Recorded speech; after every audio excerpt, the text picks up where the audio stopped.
connexion. Et voilà, je procède à l'enregistrement de la séance. Je vous souhaite à toutes et à tous la bienvenue dans ce mercredi du comité organisé par le Comité des travaux historiques et scientifiques, un institut rattaché à l'École nationale des chartes. Je remercie tout particulièrement Olivia Carpi, notre intervenante de ce soir, qui a accepté de présenter cette communication. Olivia Carpi est maître de conférence en histoire moderne à l'Université de Picardie. Elle est par ailleurs membre de la section d'histoire des mondes modernes de la Révolution française et des révolutions du CTHS. Elle a eu l'occasion déjà d'intervenir à l'occasion de manifestations organisées par le CTHS et je pense notamment à la journée d'études qui avait été consacrée aux écritures contemporaines de l'histoire, au cours de laquelle journée d'études, elle était intervenue sur le thème « Les nouvelles écritures de l'histoire des guerres de religion, nouveaux langages, nouveaux messages ». Donc un grand merci à elle d'avoir accepté d'animer ce mercredi du comité ce soir autour du sujet « Les usages publics et les représentations de l'histoire dans des productions culturelles destinées au grand public ». Eh bien, Madame Carpi, vous avez la parole et je vous remercie. Je vous remercie beaucoup. Merci à tous de me faire l'honneur d'assister à cette conférence. Je vous prie de m'excuser par avance pour mon ton un peu nasillard et le fait que je vais sûrement me moucher et éternuer à de régulières reprises parce que je suis enrhumée. Voilà, donc je vous prie de m'en excuser à l'avance. Alors, conformément à l'esprit de ces mercredis de l'histoire du CTHS, je me propose aujourd'hui de vous parler de l'un de mes sujets d'études, plutôt atypique au regard de ce qui constitue le cœur de mes recherches, qui porte sur la gouvernance municipale des villes de la moitié nord de la France au temps des guerres de religion, et ce, à partir d'archives manuscrites. Effectivement, derrière ce titre un peu long et générique de l'intervention, il s'agit d'évoquer avec vous l'étude que je mène maintenant depuis quelques années, en parallèle de mes autres travaux, et qui porte sur les représentations des guerres de religion dans les séries télévisées historiques françaises. Alors, je suis tout à fait consciente que ça peut étonner de la part d'une moderniste paléographe, dont la familiarité avec l'univers audiovisuel se bornait à l'origine à celle que peut avoir avec lui le simple spectateur. Sachant aussi que la série historique a longtemps été dédaignée par les historiens de métier, puisque au-delà du déficit persistant de légitimité que lui confère son appartenance à la culture populaire et le primat de sa fonction récréative sur la fonction pédagogique, les historiens ne considéraient pas la série télé comme une source digne de ce nom, ni comme une représentation valide du passé, en raison notamment de sa part de fiction. Alors, si j'en suis venue à m'intéresser aux séries télé historiques, ce n'est pas par hasard, vous vous en doutez. Il y a d'abord eu en 2014 un colloque organisé par mon centre de recherche sur le traitement des guerres dans les séries télé. Or, les propositions de communication ne portaient quasiment que sur les guerres contemporaines à travers des séries anglo-saxonnes. Alors, un peu par jeu, du moins au départ, j'ai proposé de faire une intervention sur la représentation du conflit civil français de la deuxième moitié du XVIe siècle dans une série télé française que je me souvenais avoir vue quand j'étais plus jeune. Il s'agit du Chevalier de Pardaillan, qui est une série qui a été diffusée sur Antenne 2 en 1988 et qui est la première série réalisée par José Dayan, qui, vous le savez sans doute, est aujourd'hui l'une des reines de l'audimat, avec de nombreuses séries, pas seulement historiques d'ailleurs, à son actif, la dernière en date étant le Capitaine Marlowe. Alors, j'ai fait cette proposition aussi pour la bonne raison que lorsque je travaillais sur mon livre sur les guerres de religion, j'avais pu constater à quel point cette période de l'histoire de France véhicule tout un ensemble de clichés. Le plus souvent négatif, c'est la vénéneuse Catherine de Médicis, la sanglante Saint-Barthélemy, le bon roi Henri, inventeur de la tolérance. Et j'avais également pu remarquer que cet imaginaire était alimenté davantage par la télévision, plus encore que par le cinéma et par le théâtre, qui demeurent des médias élitistes, et a fortiori plus que par la littérature romanesque et historiographique. Diverses enquêtes ont effectivement établi que si les Français nourrissent une véritable passion pour l'histoire, c'est l'écran qui s'impose comme moyen d'accès à l'histoire pour le plus grand nombre, bien avant l'école, le livre ou la parole académique. Alors, face à cette domination, de cette représentation extra-historienne du passé, il m'a semblé qu'au lieu de la snober, il fallait au contraire l'investir afin de comprendre comment elle s'est construite et enracinée dans la culture commune, ce qui correspond en fait à des tendances récentes de la recherche en sciences humaines, ce qu'on appelle les cultural studies et les visual studies, qui sont axés sur l'analyse des productions culturelles de masse, notamment médiatiques, et sur l'analyse des images matérielles, numériques, mais aussi mentales.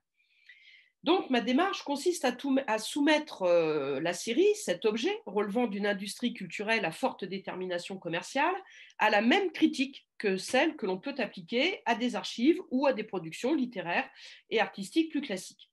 L'objectif, c'est de décrypter les représentations à la fois visuelles et sonores, c'est-à-dire sensibles, mais aussi conceptuelles du passé, que ces œuvres communiquent au grand public. La locution représentation est donc à prendre dans son double sens d'opération consistant par l'artifice à rendre présent l'absent, en l'occurrence le révolu, et d'idée que l'on se fait de quelque chose.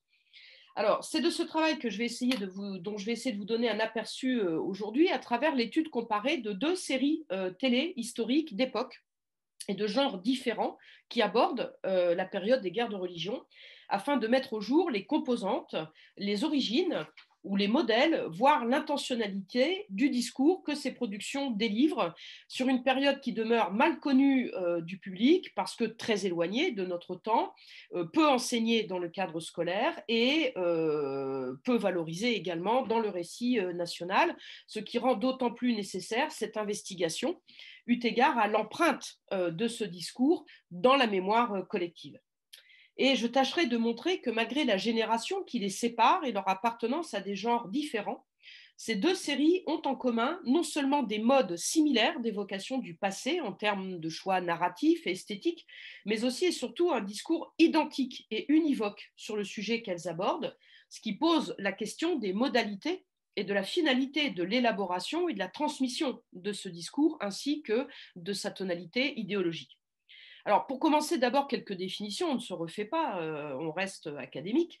La série télé historique est une fiction historique, c'est-à-dire une œuvre inspirée de faits réels, mais dont l'auteur a recours à l'imagination afin de faire revivre une époque révolue et d'en fournir, grâce à l'image et au son, une expérience vivante, tangible, en faisant appel aux perceptions, voire aux émotions, ce qui distingue la série donc la fiction historique, pardon, enfin la série en est une, du documentaire.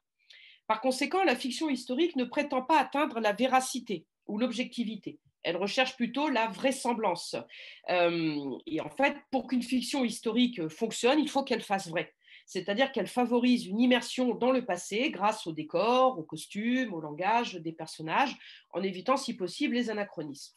L'autre caractéristique de la fiction historique, c'est de proposer un récit ou plutôt une intrigue se déroulant sur fond de grands événements historiques et axé sur le destin de personnages dont au moins une partie ont réellement existé, sachant que ces personnages historiques peuvent très bien en côtoyer d'autres complètement inventés ou inspirés de personnages réels et censés représenter un type social, ce qui est le cas notamment lorsque la série historique correspond à l'adaptation d'un roman historique dont les héros ne sont pas forcément les grands hommes et les grandes femmes de l'histoire. Enfin, on parle de série et même de feuilleton. Quand l'œuvre se déroule en plusieurs épisodes de durée équivalente, c'est 52 minutes en fait, ce qui était un format standard, épisodes qui se suivent et qui ne sont pas prévus pour être visionnés indépendamment les uns des autres, au risque de perdre le fil. Chaque épisode s'interrompant sur un moment crucial, créant le suspense, c'est ce que les Américains appellent le cliffhanger, et reportant le dénouement de l'intrigue au dernier épisode. Alors, c'est de tout cela dont je vais essayer de vous parler, mais avant cela, je vais vous donner un petit aperçu de ces séries. Alors, ça va être un tout petit peu bricolage pour la plus ancienne, parce que la plus ancienne qui date de 1988, pas seulement à cause de son âge, mais aussi pour des questions de droit, n'est pas accessible en support commercial, type DVD ou streaming. Donc, elle n'est visionnable que dans les archives de l'INA. Donc, j'en ai quelques extraits fournis par l'INA, mais c'est un DVD que je ne peux pas lire sur le portable, dont je me sers pour vous faire cette conférence. Donc, je vais me débrouiller, c'est-à-dire que je vais vous montrer avec mon ordinateur.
vos hôtes, vos amis.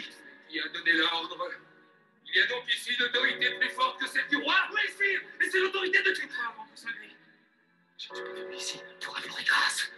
Roi de Navarre, je vous ai entraîné chez le roi de France pour que vous lui demandiez compte du sort de nos frères. Parlez! On parle de Dieu vivant, c'est moi qui parlerai. Respecte. Remercie-moi mon cousin Charles, qui nous sauve la vie, sire. Vous n'avez donc ni cœur, ni entrailles, pour l'amour du ciel. Arrêtez cette monstrueuse tuerie! Taisez-vous! Venez avec moi. On tue. Oui, et qu'est-ce qu'on tue, savez-vous? On tue ceux qui voulaient me tuer. Et c'est votre faute à vous. Notre faute, mon cousin? Oui, à vous. Fourbe, hypocrite. À vous qui voulez renverser la religion de nos pères. Détruire l'Église que nous a léguée le Christ. Misérable. Où est votre salut? Le mien comme le vôtre, le savez-vous? Il est dans la... Voilà. Alors, j'espère que vous avez pu quand même entendre et voir c'est cet extrait de la série Le Chevalier de Pardaillan, de José Dayan. Et là, ça va être un petit peu plus facile. Je vais vous montrer ce qu'on appelle le teaser de la série beaucoup plus récente qui s'appelle La Guerre des Trônes, qui a été diffusée fin 2018, début 2019. Les guerres de religion ont façonné l'Europe dans laquelle nous vivons. J'ai le cœur et l'estomac d'un roi. Au XVIe siècle, religion et pouvoir sont étroitement mêlés. Madame, les catholiques vous désobéissent. Jamais je n'épousais cet hérétique, vous m'entendez? Jamais. Qu'avez-vous fait, Henri? Qu'avez-vous fait de ce royaume? Promettez-moi alors qu'il restera catholique. À cette époque, dite de la Renaissance, les grands monarques rivalisent de violence au nom de Dieu. Tuez! Tuez-les tous!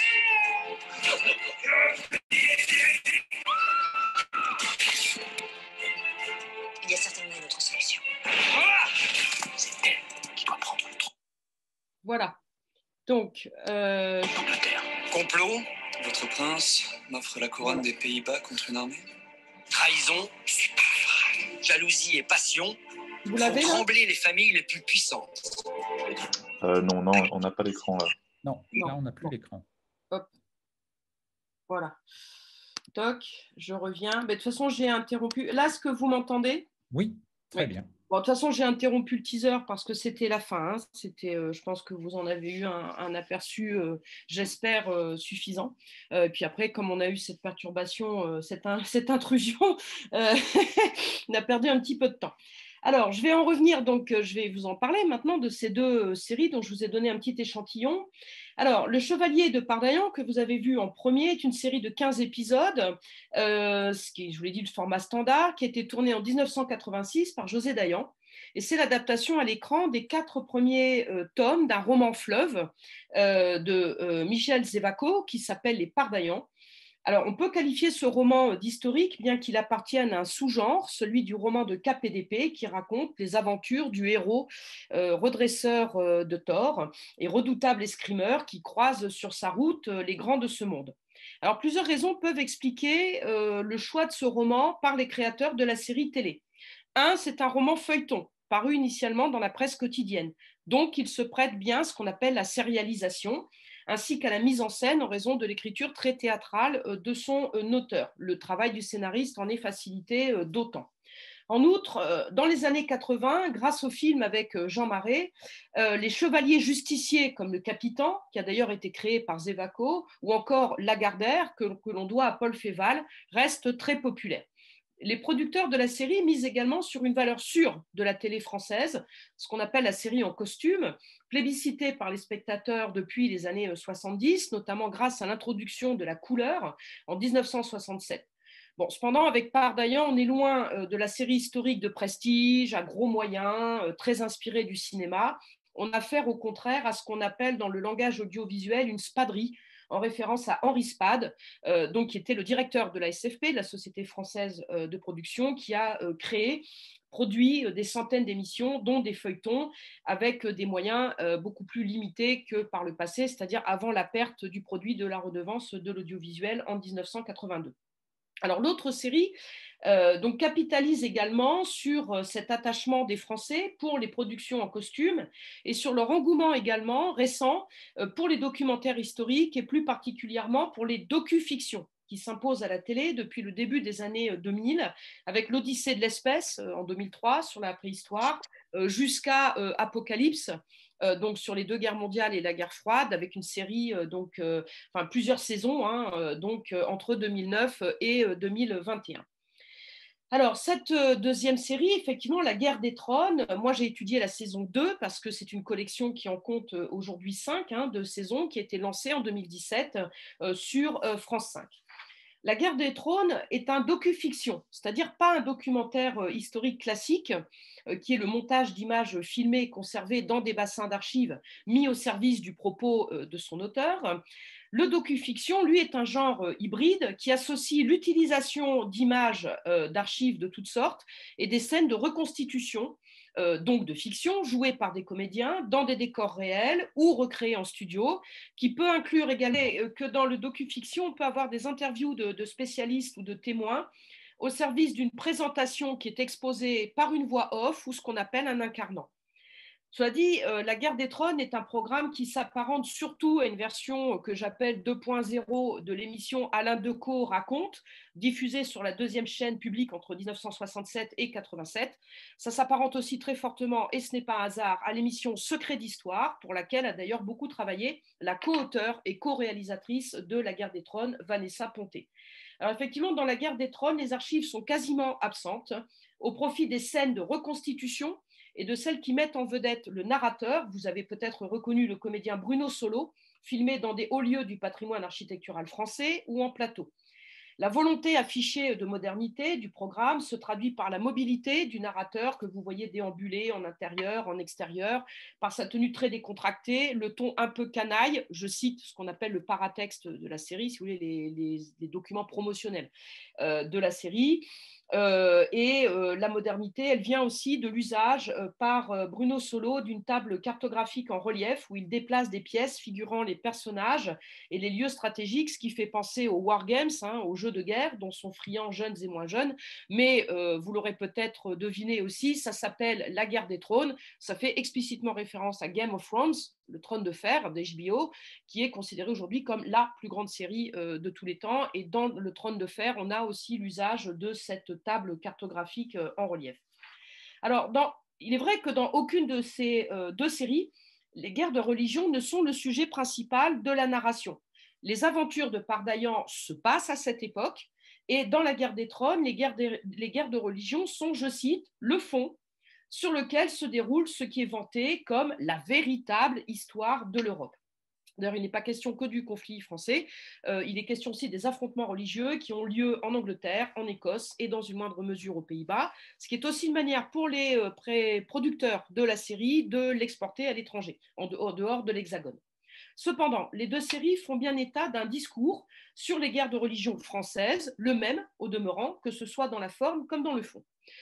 En ce qui concerne la forme, vous avez peut-être pu vous en apercevoir, du moins je l'espère, à la faveur de ces extraits, on s'aperçoit que la revivification du passé n'est pas optimale.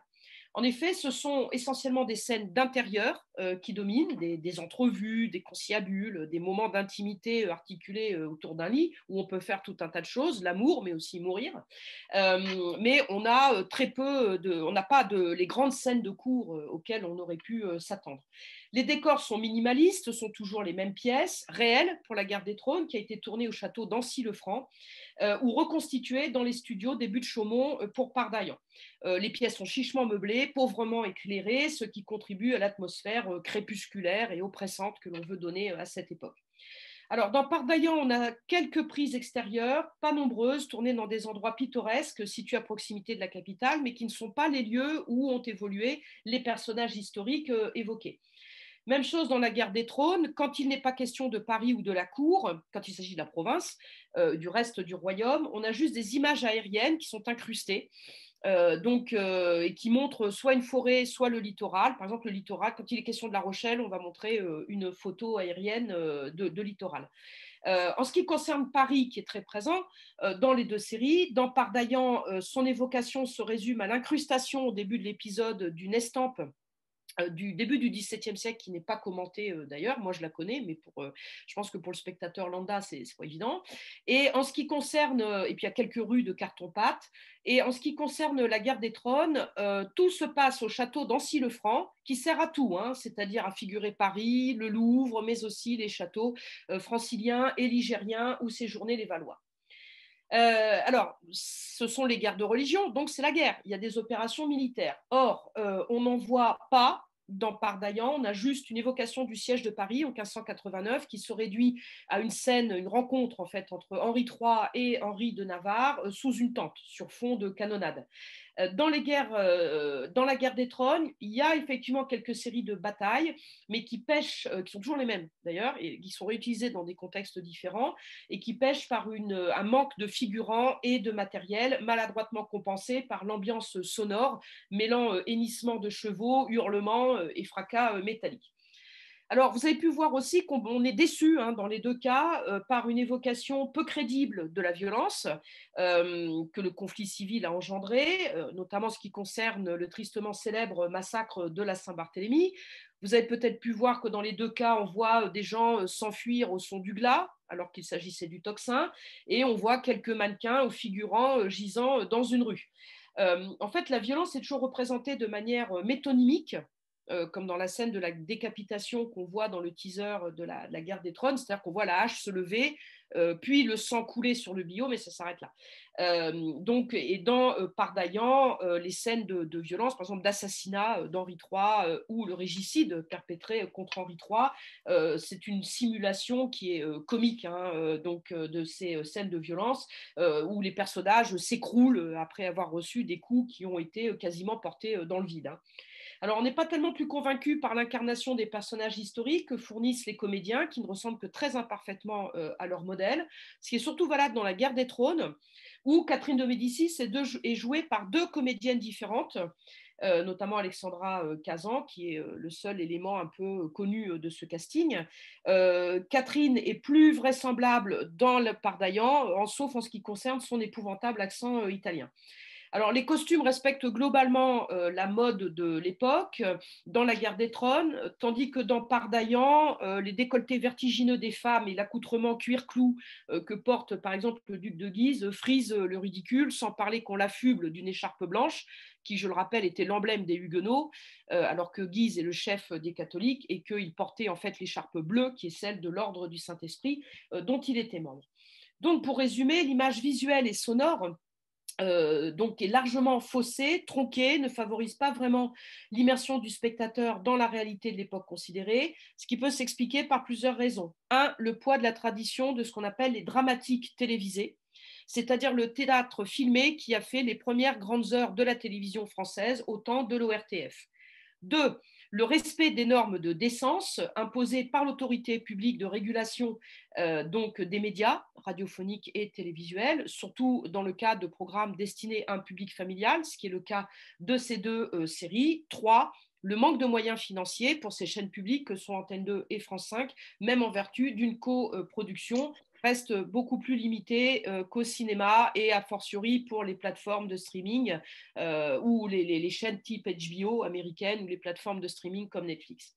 Cependant, la raison principale des limites de cette tentative de résurrection visuelle du passé tient sans doute au fait que dans les séries historiques, paradoxalement finalement, le discours sur le sujet abordé passe davantage par le texte que par l'image.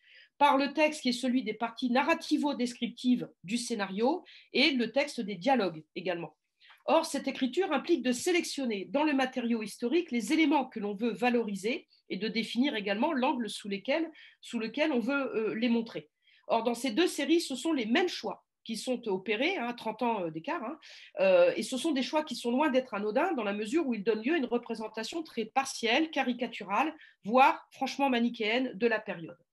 Ainsi, sur les 36 ans qu'a duré ce conflit, on ne retient que quelques événements phares ou chocs, la Saint-Barthélemy, mais aussi la séquence ligueuse marquée par l'affrontement des trois Henri, Henri de Valois, Henri III, Henri de Guise, chef de la Ligue, et Henri de Bourbon-Navarre, le futur Henri IV, ce qui débouche d'ailleurs sur l'assassinat des deux premiers en 1588 et 89.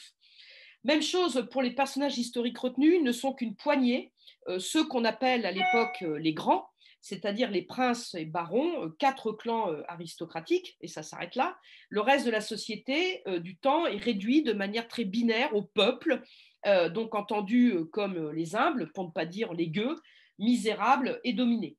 De la même manière, on oppose sans nuance les méchants catholiques aux gentils protestants, les bourreaux sanguinaires aux innocentes victimes, et les personnages historiques sont ramenés à des caricatures, la reine-mère indigne, ses fils dégénérés, la sœur, Marguerite Margot, qui est présente dans la Guerre des Trônes, Catin, ou épouse revancharde de Navarre, le duc de Guise, cruel et ambitieux, les Bourbons, velléitaires et opportunistes, Navarre, Arusto, amateur de bonne chair et de femmes. On note également dans les 2 productions un usage systématique des légendes qui s'attachent à ces personnages, comme la superstition ou le machiavélisme de la reine-mère, avec notamment le fameux mariage stratagème organisé pour permettre l'élimination de tous les gentilshommes huguenots rebelles, ou bien encore l'imputation de la préméditation du massacre de Vassy de 1562 au duc de Guise, ou encore, vous l'avez vu dans l'extrait, la folie de Charles IX, la folie dans laquelle il s'abîme au moment de la Saint-Barthélemy. On use et on abuse également de leurs paroles apocryphes. Le tuez-les tous de Charles IX, le Paris vaut bien une messe d'Henri IV, moins connu, le Ah méchant, tu m'as tué d'Henri III, s'adressant au régicide Jacques Clément, et j'en aurai d'autres comme ça. Enfin, dans les 2 productions, tous ces gens n'ont qu'une obsession, s'emparer du pouvoir suprême, désigné par la métonymie du trône dans le docu-fiction, et ce par tous les moyens, surtout les plus bas. Nulle idéologie ne les anime, et même la défense de la religion est présentée comme un prétexte, le paravent de motivations beaucoup plus sordides, ou comme du fanatisme, celui des catholiques en l'occurrence, autrement dit une forme de folie, à tout le moins d'excès, qui conduit à l'intolérance et au meurtre. Dès lors, même dans le docu-fiction, qui revendique une prétention pédagogique, ce qui est aussi la finalité de la chaîne qui a produit et diffusé cette émission, France 5, aucune de ces productions ne contribue à rendre intelligible le phénomène historique complexe que constituent les guerres de religion, mais surtout, les 2 séries véhiculent sur le sujet un discours complètement stéréotypé et de surcroît dénigrant, ce qui est beaucoup plus gênant en fait que les inexactitudes chronologiques ou onomastiques qui ne manquent pas, certes, mais qui ne sont en fait repérables que par les connaisseurs de la période. Car même lorsqu'il y a recours à un conseiller historique, comme ça a été le cas pour la guerre des trônes, avec mon confrère et ami Nicolas Leroux, grand spécialiste des guerres de religion, ce dernier n'est intervenu qu'in fine pour relire et corriger très rapidement des points de détail sur un produit fini, au risque d'ailleurs de laisser passer des erreurs. Il n'a absolument pas eu de rôle en amont dans la conception du discours que porte la série, discours fabriqué par des non-spécialistes, des polygraphes, qui se défendent d'ailleurs de tout parti pris, à la différence du cinéma d'auteur, comme dans le cas du film de Patrice Chéreau, La Reine Margot, par exemple. Alors, si un point de vue transparaît dans l'émission, comme dans le cas de Pardaillan, c'est parce qu'il était déjà présent dans le roman, auquel l'adaptation télévisuelle se montre très fidèle par commodité, mais aussi par convergence possible des auteurs et des spectateurs visés avec cette représentation de l'histoire et de la société. En effet, Zévaco, qui est beaucoup moins connu qu'Alexandre Dumas, mais qui en son temps a joui d'une certaine célébrité, Zévaco était un journaliste et un écrivain engagé de la gauche radicale, patriote, pacifiste, anticlérical, de tendance libertaire, et on le détecte très nettement dans la série, où ce sont les humbles, les femmes et les marginaux, dont Pardaillan lui-même fait partie, qui ont le beau rôle, résistant à la tyrannie de l'Église et de l'État, ce qui peut entrer en résonance avec les préoccupations des hommes et des femmes de la fin des années 80, voire les nôtres. L'objectif des auteurs de ces séries, en effet, n'est pas de se démarquer, de perturber le téléspectateur, de susciter le questionnement et encore moins le débat, mais au contraire de répondre à ce qu'on appelle une logique de satisfaction, qui se mesure d'ailleurs en termes d'audience. Et ça marche. Par exemple, dans le cas de la Guerre des Trônes, la saison 2 a réuni environ 1 million de téléspectateurs chaque soir de diffusion, ce qui est supérieur aux audiences habituelles de ce créneau sur France 5. Or, les enquêtes montrent que le téléspectateur moyen considère les programmes historiques d'abord comme un moyen de s'évader du temps présent, c'est-à-dire comme une forme de dépaysement et de divertissement, pas comme une source d'éducation, ou alors seulement dans la perspective de l'acquisition d'une culture générale ou civique dont la principale caractéristique est d'être consensuelle. C'est la raison pour laquelle les créateurs de ces séries véhiculent et perpétuent, sans le remettre en question, un discours dominant sur les guerres de religion, une représentation mentale de cette période historique qu'ils ont en partage avec le public, parce qu'elle est constitutive en fait d'une mémoire sociale ou collective qui se forge essentiellement par le biais de l'école et surtout par les médias, notamment audiovisuels, qui eux-mêmes investissent tout un imaginaire dont ils ignorent les origines et les linéaments. Sauf que cet imaginaire n'est pas neutre, loin s'en faut. Les effets d'intertextualité et de décalque visuel entre le contenu de ces deux séries, mais aussi d'autres productions audiovisuelles qui les ont précédées ou suivies et qui portent sur les guerres de religion, eh bien, les effets donc de décalque textuel et visuel sont très nets avec le contenu d'œuvres littéraires et artistiques du XIXe siècle et qui relève de ce qu'on appelle aujourd'hui le récit ou roman national, qui s'est élaboré sous la plume des historiens instituteurs, Michelet et Lavis, mais aussi des romanciers, des dramaturges comme Dumas, mais aussi donc Prosper Mérimée, Balzac aussi s'est fendu un sur Catherine de Médicis. Et puis, ce sont les peintres d'histoire, comme on les appelle, Paul Delaroche, Pierre-Charles Comte, Édouard de Baponçon, Charles Dury. Donc, des tableaux généralement connus, parce qu'on peut les voir dans les grands musées de Blois, de Pau, à Chantilly, à Versailles, et qui ont, depuis très très longtemps, servi d'illustration aux manuels scolaires. Mais là où ça se corse, c'est que ces œuvres, donc avec ces œuvres du XIXe siècle et celles audiovisuelles qui les copient, on assiste à une double mythification, voire à une double mystification de l'histoire des guerres de religion. Il se trouve en effet que les auteurs et artistes libéraux et romantiques du XIXe siècle, puis les républicains militants de la Troisième, se sont emparés à leur convenance, en conformité avec leurs convictions, effectivement de sources historiques qui sont celles de l'époque concernée, produites à chaud ou peu après, et auxquelles ils ont eu accès par le biais de leur édition, pas toujours critique, et qui avait largement de quoi nourrir cet imaginaire sur les guerres de religion. En effet, on constate également des effets de transposition absolument flagrants dans les mots comme dans les images entre ces œuvres du XIXe siècle et leurs épigones fictionnels contemporains, romanesques, graphiques, type BD, audiovisuel, et les sources primaires du XVIe siècle ou du début du XVIIe siècle que ces œuvres se sont appropriées. C'est ce que j'appelle le discours fictionnel matriciel des guerres de religion. Or, c'est un discours éminemment polémique, partisan, visant à discréditer l'adversaire, à dédouaner ou légitimer son propre camp, voire à se disculper soi-même. Ce discours, c'est celui des libelles et pamphlets, catholiques et protestants, royalistes et rebelles, huguenots ou ligueurs. C'est aussi celui de l'historiographie protestante des guerres de religion, Agrippa d'Aubigné, Goulard. C'est aussi ce qu'on pourrait appeler l'histoire des vainqueurs, royalistes et bourboniennes, c'est l'étoile, c'est de tout. Enfin, ce sont les mémoires, au sens récit de vie, authentique ou apocryphe, des personnages importants de l'époque, dont la fameuse Margot, mais pas seulement, il y en a un certain nombre d'autres. Alors, il y a dans ces textes, il est vrai, un peu trop pris au premier degré, matière pour de belles pages ou de belles compositions visuelles, agrémentées d'un message à peine subliminal sur les dangers de la tyrannie et de l'obscurantisme religieux ou sur les excès auxquels conduisent les passions humaines. Le problème, c'est qu'en dépit des progrès de l'historiographie savante sur les guerres de religion et qui restent largement inaudibles, même dans le cadre scolaire, c'est cette représentation très idéologiquement connotée des guerres de religion, fausse de surcroît, qui perdure auprès du plus grand nombre, dans une logique de ressassement, de confort perceptif et interprétatif. Et je conclurai en disant que, du coup, il m'a semblé, en tant qu'historienne, qu'il pouvait être utile de mettre en exergue le caractère foncièrement patrimonial de ces fictions historiques qui ne sont assurément pas une source de savoir, mais qui témoignent du rapport que les Français entretiennent avec leur passé et de ce qu'on appelle les usages publics de l'histoire. Je vous remercie infiniment de votre attention et je suis vraiment désolée pour toutes ces perturbations. Merci, Olivier Carpi. Écoutez, c'est la première fois que nous avons quelques intrusions à l'occasion d'un mercredi du comité. Et on n'a pas l'habitude de gérer ce type d'intrusion, donc excusez-nous.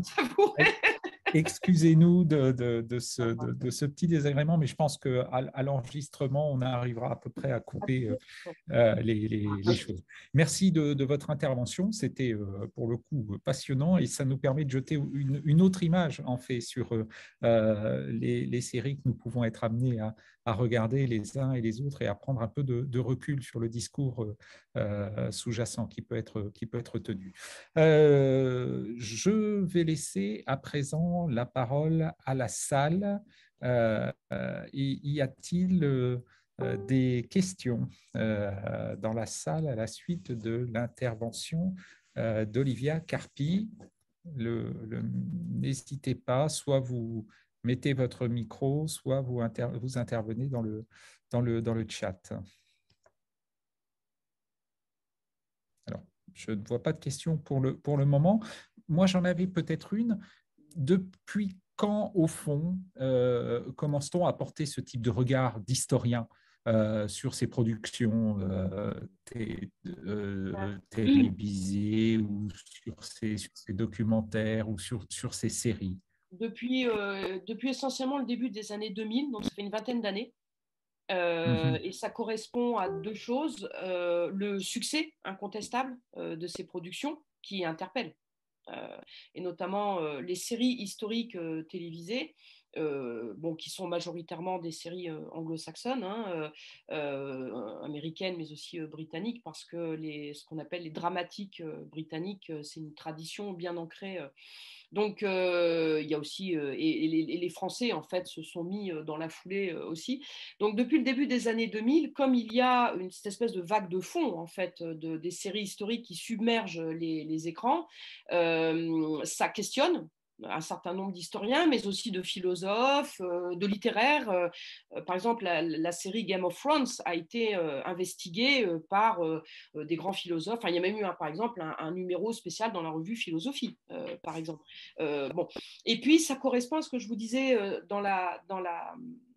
début de ma communication, à un tournant de l'histoire culturelle, enfin de l'historiographie culturelle, ce qu'on appelle effectivement les visual studies et plus globalement les cultural studies, les études culturelles, et notamment qui vont se focaliser sur les produits de ce qu'on appelle la culture pop, la culture de masse, la culture populaire et les produits médiatiques.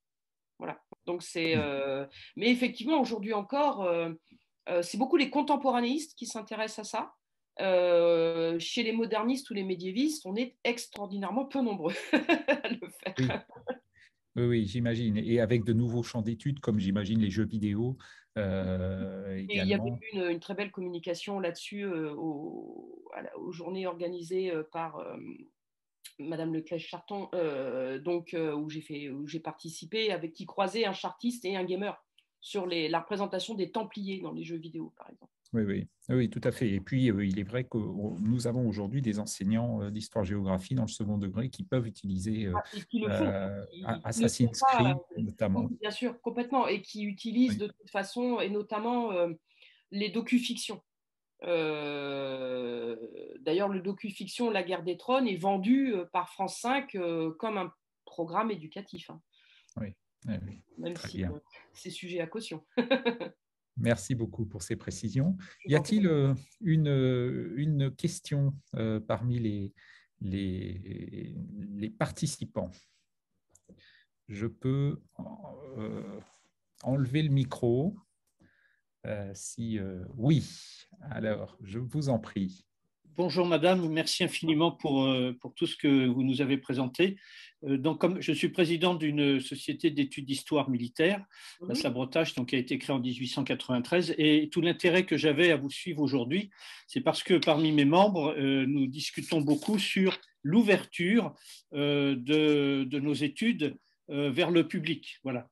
Et donc, nous se posons beaucoup de questions. Est-ce qu'on doit rester à un niveau, entre guillemets, d'élite, au bon sens comme au mauvais sens du mot, qui est actuellement l'état de nos documentations et de nos travaux, ou est-ce qu'il faut s'ouvrir et comment?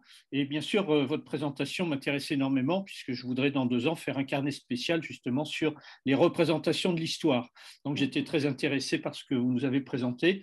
C'est surtout, voilà, pour vous exprimer ma satisfaction de vous avoir entendu et d'avoir pris énormément énormément de notes tout au long de votre présentation et non pas de soulever bien sûr maintenant le débat, mais vous avez apporté beaucoup d'informations et d'appréciations plutôt qui me seront, je l'espère, très utiles pour discuter avec mes membres. Voilà. Ben, je vous en remercie, je m'en réjouis. Oui, de toute façon, une des raisons aussi pour lesquelles je m'intéresse à ces sujets, c'est que j'ai créé et dirigé pendant très longtemps une formation professionnelle, une licence professionnelle patrimoine, tourisme, environnement, dont l'un des objectifs est de former en fait les étudiants à la médiation culturelle et autour du patrimoine, qu'il soit historique ou naturel.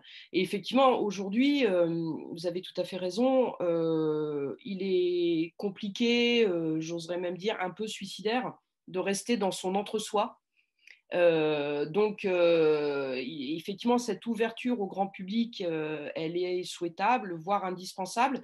Mais là où vous avez raison également, c'est qu'il faut qu'elle s'inscrive dans une démarche très contrôlée.